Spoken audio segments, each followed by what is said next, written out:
The rich don't work for money. When he was 9 years old, Robert Kiyosaki and his childhood friend weren't invited to a classmate's beach house because they were poor kids in an affluent school. After being told by his poor dad, his father, who was a teacher and made a good living but always struggled to make ends meet, to simply go and make money. He and his friends Mike did just that. They collected empty toothpaste tubes, which at the time were made of lead. They melted them down and used plastic molds to make counterfeit nickels. They were soon set straight by Robert's dad, who told them they should talk to Mike's dad, who never finished eighth grade but ran multiple successful businesses. Mike's dad, the rich dad of the book titled, agreed to teach them, but on his terms. He had them work 3 hours every Saturday morning at one of his convenience stores, dusting the food packaging and cleaning. He paid them 10 cents an hour, which Robert usually spent on 10-cent comic books. Fairly quickly, Robert grew disenchanted with the boring work and low pay. When he told his friend he was going to quit, Mike told him that his dad said that would happen and that Robert needed to meet with him. Robert's dad, as a school teacher, used lectures, but Mike's dad was a man of few words and taught in very different ways, which Robert was about to find out.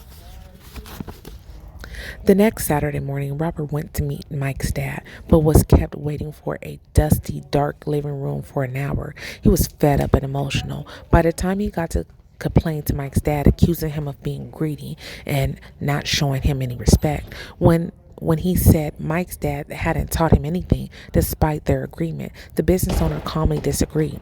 His rich dad explained that life doesn't teach you with words, but by pushing you around. Some people let life push them around. Others get angry and push back against their boss or their loved ones. But some people learn a lesson from it and, in fact, welcome life pushing them around because it means they need to learn something. Those who don't learn the lesson spend their lives blaming everyone else and waiting for a big break or decide to play it safe and never risk or win big. He told Robert and he and Mike were the first people who had ever asked him to teach them how to make money. He had more than 150 employees, and though they had asked for a job, they had never asked for the knowledge that Robert and Mike wanted. So, to the rich dad decided to create a course that mimicked life and pushed the boys around a little. Robert asked what lesson he learned, other than that his rich dad was cheap and exploited his workers. The rich dad had challenged him saying that most people blame others when in fact their attitude was the problem. What about solve the problem? His brain. Mike's dad told him he wanted Robert to learn how money worked so he could make it work for him. He was so glad that Robert was angry because angry combines with love and to create passion, a key component for learning. Money wasn't when it solved people's problems. He went on. Many people who have a high paying job still struggle with many problems, like Robert's poor dad, because they didn't know how to make money work for them. He said that the emotions Robert had felt working for those 10 cents an hour, disappointed and feeling like it wasn't enough, was what he felt like his whole life. If he didn't learn this lesson now, he introduced Robert to the concept of taxes, explaining that the poor and the middle class allow the government to tax them, but the rich don't. He asked if Robert still had a passion to learn. When he said yes, his rich dad told him he was going to stop paying him for the work at the store. He told Robert to use his head to figure it out. Robert and Mike worked for free for 3 weeks. Mike's dad showed up and took them outside for a talk, asking if he had learned anything yet. They hadn't. The rich dad told them if they didn't learn this lesson, they'll likely be like most people who work hard for little money their whole lives. He offered them 25 cents an hour. When they resisted, he upped it to $1 an hour and then $2. But Robert stayed silent. A final offer of $5 an hour and a precisely sum that time solidified the Robert that he wanted be bought.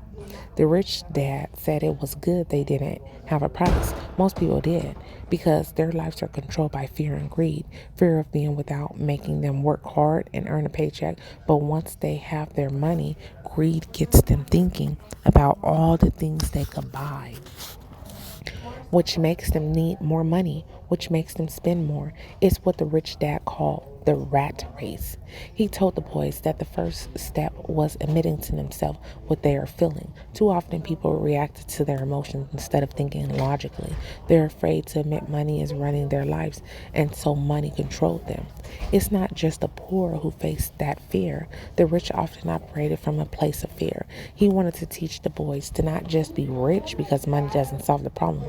School is important. He told them, but for most people, it's the end, not the beginning. At the key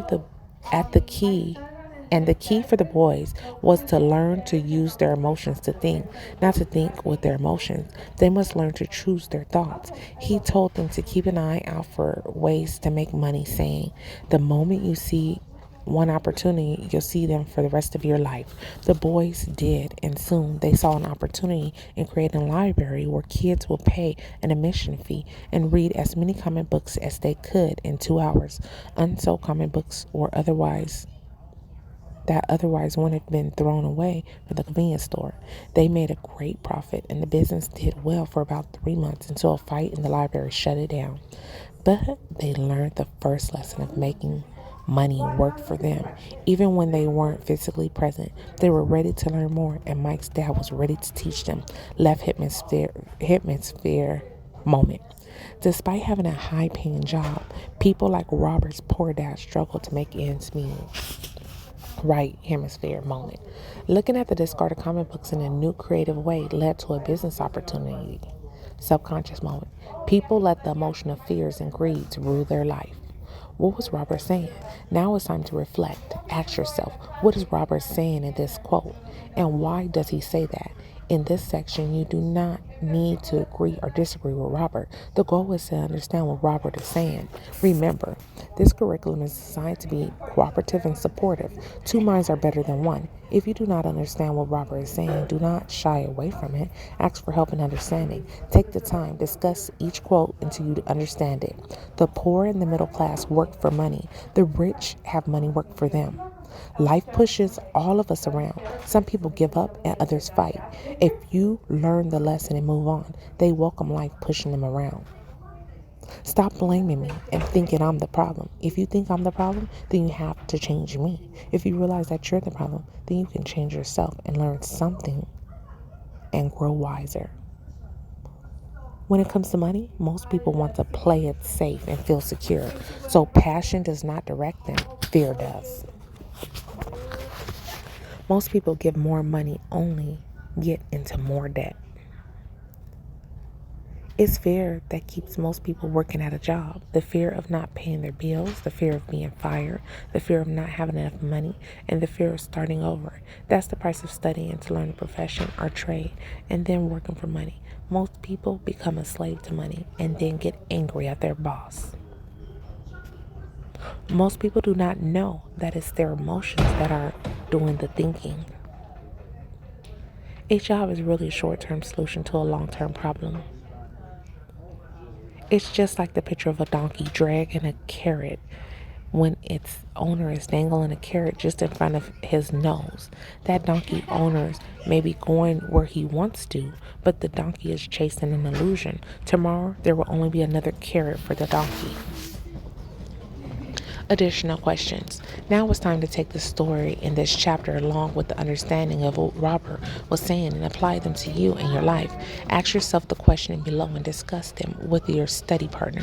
Be honest with yourself and your partner. If you do not like some of the answers you are giving, ask yourself if you are willing to change and accept the challenge to change your thought and mindset.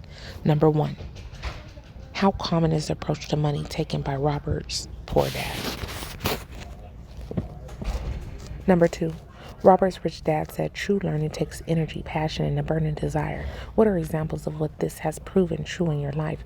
What's one lesson you never forgot and why? Would the pay rate of 10 cents an hour and then nothing an hour have stirred in the same reaction as Robert?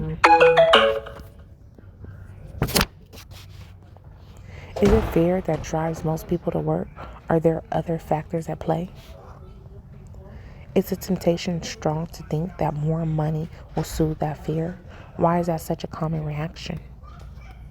Number 6. What's an example from your life when you reacted with your emotions? What's the time when you were able to observe your emotions instead and choose your thoughts? 7. Are the rich or the poor more susceptible to those controlling emotions of fear and greed? Why do you think that is? 8.